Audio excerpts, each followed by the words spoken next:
Good morning, ladies and gentlemen. This is Philip Duvall. Welcome to Second Breakfast. Andy's not here yet, but he will be here briefly. We're starting a new feature where we introduce our shows. This is 5 Minute Monday. It's around 15 minutes. I'm just going to let you know. We're going to let you know what's going on. Someone asked us a question. Is there something that pulls us towards movies, makes us want to see movies, other than there's an actor or actors in it or a director that we really, really like? In other words, what gets us to the movies besides, oh, that guy's in it or that gal directed it? Is there something else going on? And so then Andy and I talk about it. And we try to talk about it for 5 minutes, and we talk about it for 15. Andy has really, really good answers. I have less good answers, but Andy's answers are really, really fun, and he straddles that line of artsy fartsy and pop culture really beautifully, and then I get excited. So settle in and watch our 5 Minute Monday of Second Breakfast. I think you will enjoy. Here's Andy. So we have a pretty interesting question today. We were asked, Phil, you and I go to see movies a lot.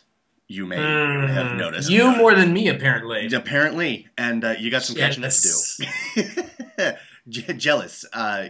You've got a wife and kid, so there's that. And a dog. I don't even have a dog. You want to trick me? So I don't mean that. I'm just kidding. I love my life. So we have to come up with reasons why we see some of the movies that we see, right? Yes. And obviously it sounds like an interesting story is the main reason that we would go see a movie. But we also have favorites in terms of actors and actresses, directors, and... yeah, I would even go... That's actually more important to me, but yes. Fair enough. No, fair enough. And often it is more important to me as well. I was posed the question the other day, is there as were you, are there other factors? Were there Are there other factors that will get you to a movie? Yeah. Non-actor, besides non-director, not the actor, not the director, and not the, oh, that looks like a cool story. Any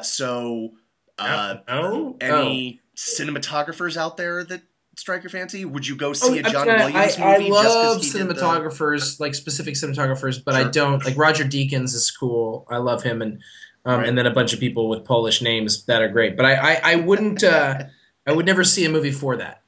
That would Okay. never. Now I've seen movies. I'll be watching a movie. I'll be like, oh, that guy was the cinematographer. Cool. Sure. But I don't. Or I'll be watching a movie and think it's beautiful, but I never go and see a movie for that. I've never gone to see a movie because of that. Sure.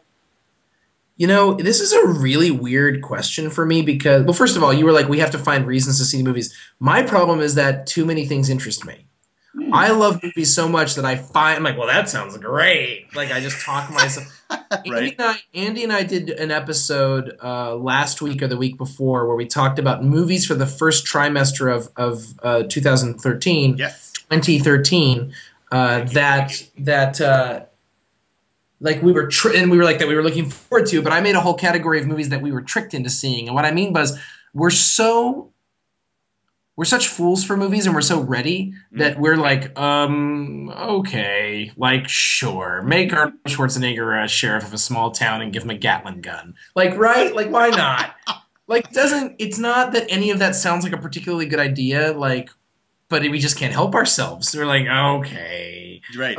So I think that's the thing is, I mean, for me, I think actors and directors are the main reason. Sure. I have a writer that I will just go see whatever he does, and I have a producer that I will go see whatever he does. Fascinante. Sit back, relax, and let me educate you. Charlie Kaufman. I will just see anything that he does. Yes. Yeah, there you go. For those Well who don't know, played, Andrew Roth. thank you. So what are some of his movies? Being John Malkovich. Adaptation. He did Eternal Sunshine of the Spotless Mind. Yes.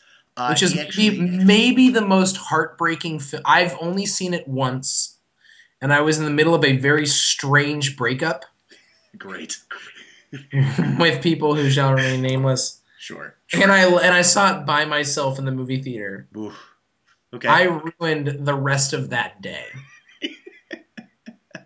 Right. I've never done drugs, but I felt like I had done a drug that, like, what does this drug do? Oh, this drug mellows you out. What does this drug do? What's a hallucinogenic? What does this drug do? Oh, it sucks out your will to live and makes you regret everything. Oh, so it makes you feel like you've just sat through Eternal Sunshine of the Give Spotless me Mind. that. Oh, it's Yes. beautiful though. It's a beautiful movie, and He it's heartbreaking. Yes. Have you seen? Did you see his directorial debut, Synecdoche, New York? I've had it on my DVR for 2 years. It is. It is. It's one of those movies that, like, at the end of it, I was sobbing so hard I was no longer human.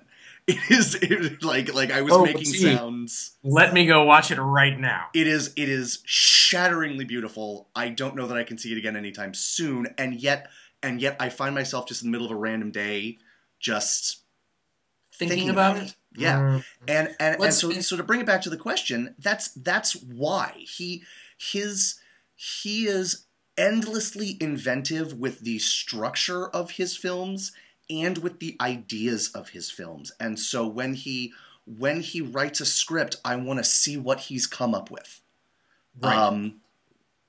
And Okay. Now, what's the producer? the producer is Guillermo del Toro, who is I known don't think mostly that's as a producer, director. but that is, yeah. Mostly as a director, but what he also does, he has found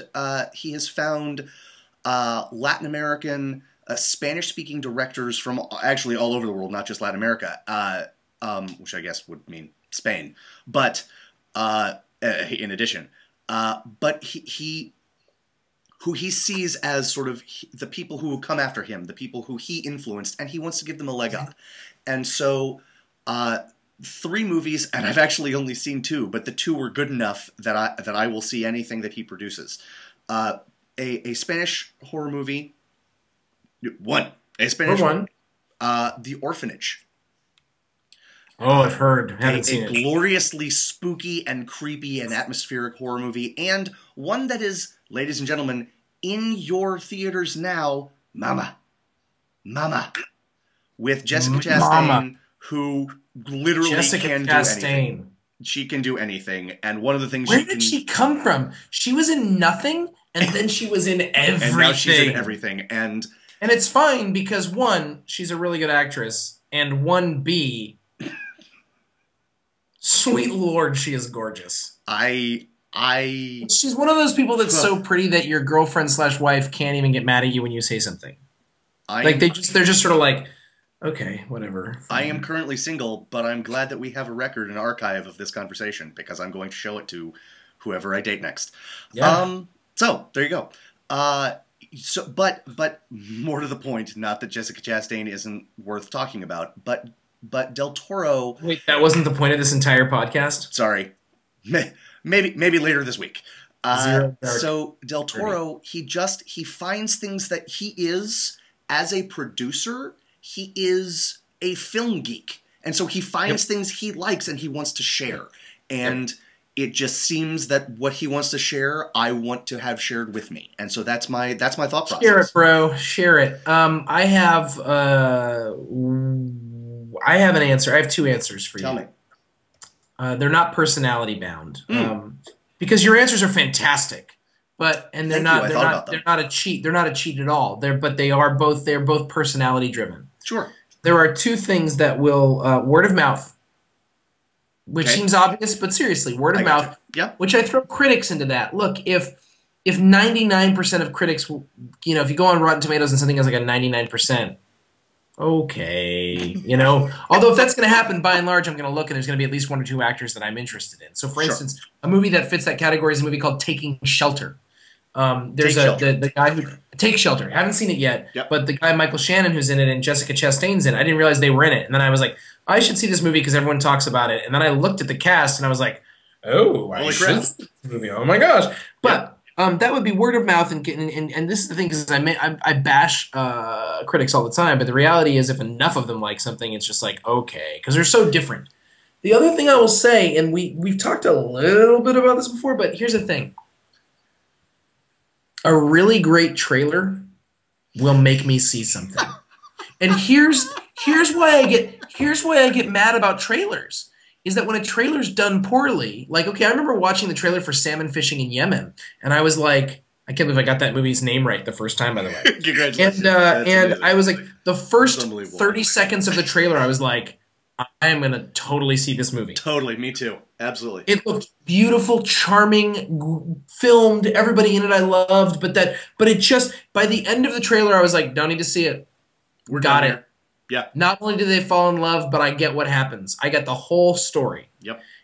That's so frustrating. I want to see a trailer that makes me go, oh. Yeah. And I can name a couple movies that are like that, but they're movies. There's a movie called The Orphan that came out, not Orphanage, The Orphan, Yes.